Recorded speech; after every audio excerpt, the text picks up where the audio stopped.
Are you wondering what's going on? You probably are. But actually, if you've been here enough times, you know that it's actually Tony and Chris back for another review for the Blue Collar Beer Gourmet. Yes, TigerSox series. TigerSox series.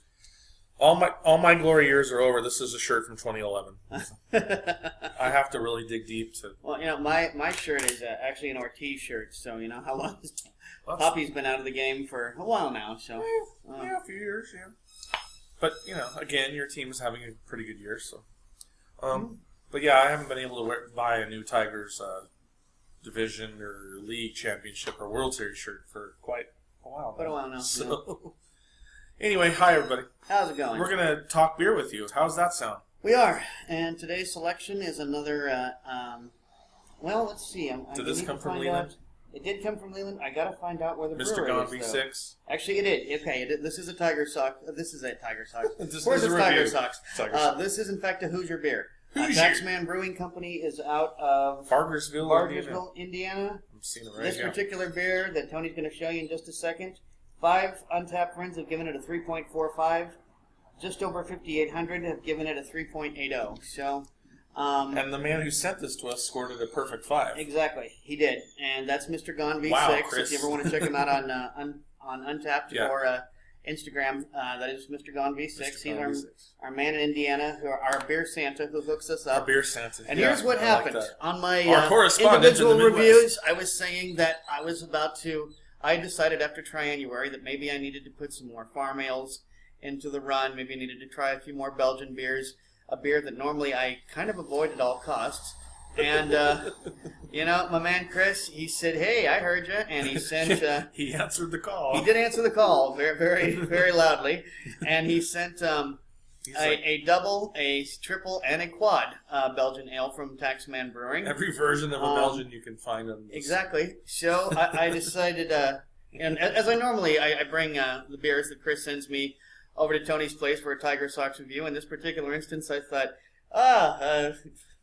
what better way to initiate a friend into something and say, look, here's 3 beers of variety you don't like, so let's try it out. Yeah, he shows up. But I do appreciate it, Chris, just to let you know. We both do. And Absolutely. I thank you, anybody out there who calls me and says, calls me out on when I do things. I got called out on not wearing a blue collar shirt regularly the first season. I did, and you were absolutely right. I should be wearing a blue collar shirt, or I should be wearing Red Sox. This is the TigerSox series, so that's Red Sox. A hat, a shirt, a jersey. But individual reviews, I wasn't wearing a blue collar shirt. That was bad. Do you have like a priest collar where you can just snap one on really quick? Exactly. Except it's blue. Yeah. It's like, here's your stupid collar. All right. But this is it is a double ale. Do we have anything? Take a deduction. Let me show you the picture real quick, and then I'll read it. There we go. TaxMan Brewing, everybody. Deduction Belgian style double ale. I'm digging the logo though. I mean, it's like, I think Abe Lincoln has decayed really well. I mean, have you though? Yeah.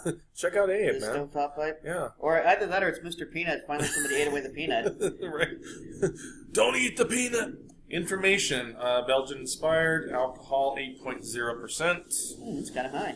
Yeah. IBUs 20, and 12 ounces. Obviously, it's in a can.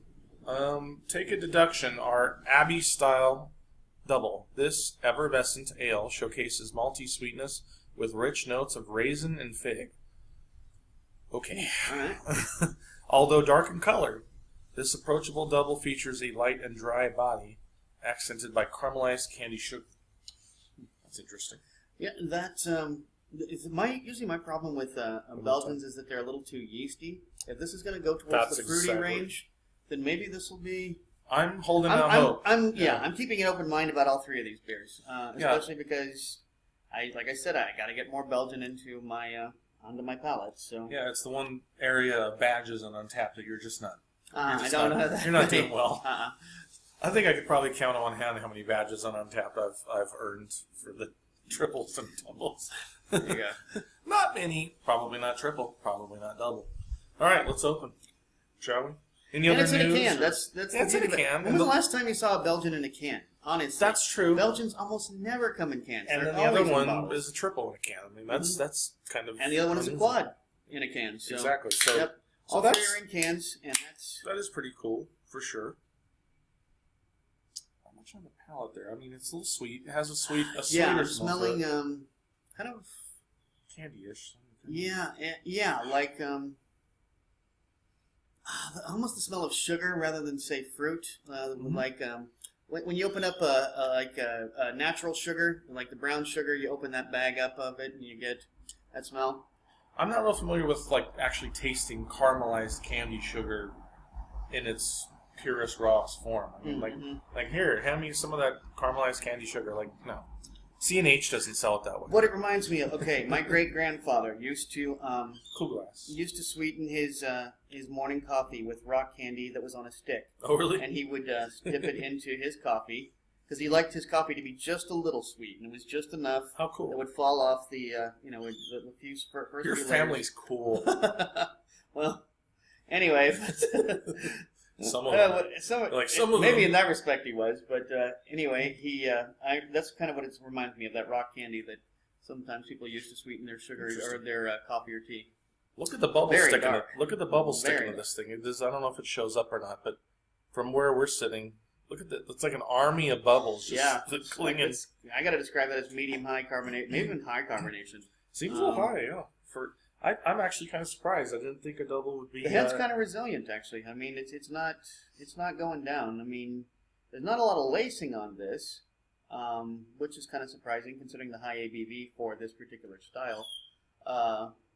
But very dark color, much darker than I was expecting. I gotta almost say. a ruby red, copper. Exactly. Yeah. Like darkened copper. Yeah, that's interesting. With just like a rustic brown kind of. Now I smell like pastry. Okay, now there's finally we get the lacing going. If I can get that up in there, you can very see. frothy looking. Yeah. Kind of creamy looking, frothy looking, soft. Yeah. I smell sweet. It's almost like a marzipan-y kind of sweet.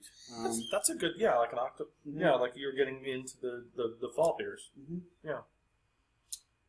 Definitely the yeast, definitely like the nuttiness, the bread, the biscuit, maybe some biscuit in there.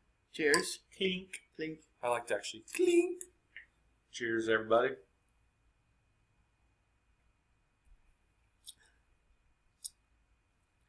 That is the best double Belgian I've ever had. I'm not saying that it's won me over to the style. I'm saying this is the best one. My head's exploding. It is. Really? I mean, this that quick. Just that quick you can say that. Pretty much every double I've had, I either spat out or I went, okay, I suppose I can, march through this. You make your way through this. I actually like. I'm not. Trust me, and this isn't going to get more than a 3 point. Well, it's going to get a 3.75 on Untapped because it's going to get that extra 0.25 for being in a can. But this is the first time I've actually gone, that's pretty good. I'll put it to you. I could order this. I love this. I love it. Moments like this are why we do these videos. If we were at a bar, right? Let's say we go into a bar and there's nothing but Budweiser and Corona and this. Of course. I would have no problem choosing this. I would be like, oh, okay, Absolutely sure. Not. Absolutely not. I agree with you on that. I'll even throw in, if you threw in one of the Goose Islands and this. The reason for that is because even though Goose Island beer maybe tastes better, it's corporate crap. And I would rather drink a Midwestern small brewer than Goose Island. And there's, as I said, there are Goose Island beers I would like better than this one, but I still would choose this over Goose Island. And that's why I say this is the best one, because I know that. I know it for a fact, because I've never had that reaction to a double, ever. That's kind of why I reacted the way I did. I'm like, because, you and I have sat together and had several Belgian beers, Belgian-style beers. To see you respond so enthusiastically and quickly about one is actually quite surprising. I am surprised by the color. Me too. I mean, I don't remember too many Belgian, triples always seem to get kind of, and quad, especially with quads. Quads get very dark, almost purplish in a way. But most double that I can recall don't have the color of a brown ale. And I don't remember them having this much. I mean, when you read the can, it said effervescent. Mm-hmm. I thought, that's funny. I don't normally think of farm ales as having a lot of carbonation to them. Right. Especially those that come out of it. I mean, I've never had one in a can, but if it comes out of a corked bottle, sometimes it has more carbonation. But those that are just capped, they don't usually have that much carbonation. This is a lot of carbonation. Yeah, as you drink in this, fact, you can feel the bubbles going down. Exactly. And, in fact, I'm still getting bubbles rising right can't see it in the camera, obviously, but from where I'm sitting, do you mind? Damn neighbors. Kids, get off my street. Off my lawn. Get off my street. Get out of my life. The color's fascinating. It's almost got like a gold and yellow like tinge to it around the actual berries of the glass, and then the middle gets kind of a deep copper. But I'm with you. I actually am very impressed with this particular Belgian because I don't like Belgians. I just don't. Would you go so Doubles, far as to triples, give quads, it? it don't matter. Would you say it's a diacetyl or is it just caramel? Because Caramel. diacetyl usually is more butterscotchy. Caramel. Actually, yeah, there is caramel for sure. Actually, the next thing I was going to say is I'm getting a caramel finish on the back. I'm getting a real soft, easy caramel. You know, not some like blast of caramel where you feel like you're like drinking it from a honey jar or something. But yeah, real soft, subtle caramel on the back end. I like the maltiness. Actually, I would have to agree with you as far as a double goes. I can't recall having a better one. I don't recall ever giving a double a 3.5 on its own. Now, as I said, it's going to get the extra 0.25 for being in a can. But I don't remember in one time seeing this double deserves a 3.5 ever until today. So, and even at 8%, I'm not really getting any it's not a big alcohol burn. No, it's very, very tame on that. In that aspect, it's very tame.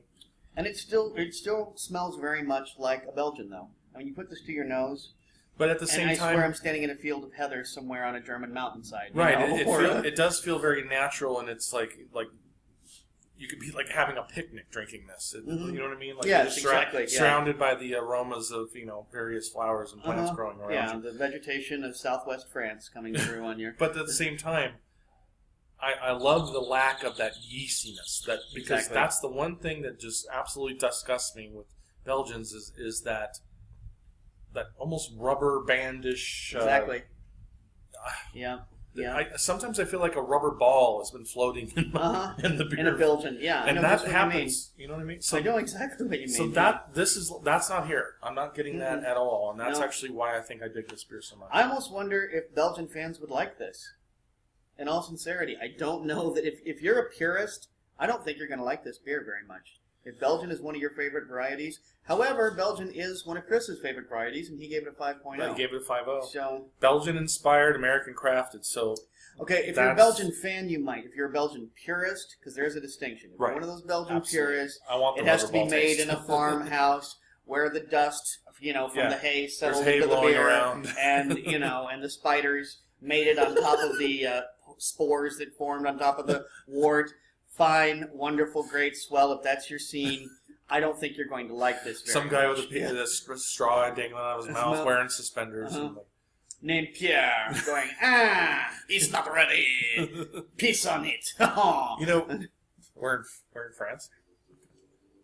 We do Well, Monty. the Belgians speak French. We do Monty Python as well when we're. And honestly, I don't know the difference between Belgian French and France French. So, someone told me that we would have mentioned spiders mating during the review. I would have said, why would he say something like that? So that's what that is. So I'm gonna have to go 4.0. I think that's probably the highest I've ever scored. I know it's the highest I've ever scored a double. I may have to as well. Come to think of it, I think this actually does deserve a 3.75. I think because of the enthusiasm, that there was a breakthrough that occurred that I feel like it warrants a 4. So. We're closing in on our final minute, so we just want to one more time thank you, Chris. Thank you, Chris. Appreciate it. Absolutely. This is exactly the way to get this whole thing started. Yes, it really is. I mean, I'm so glad for this because, as I said, I needed to get more Belgians under my belt, and the fact that you sent me a Midwestern brewer who's produced Belgians in a can that tastes good. I mean, I don't know how the triple and quad are going to turn out, but if this is I'm excited. If this is the foreshadowing, then I feel good about it. So thank you, Chris. I do appreciate it. We both. And you are going to be seeing more Belgians in the solo reviews soon too. So until next time, Tony and Chris signing out, saying, "Drink good beer, don't break the bank doing it. Don't Cheers. break the bank. Don't. Cheers."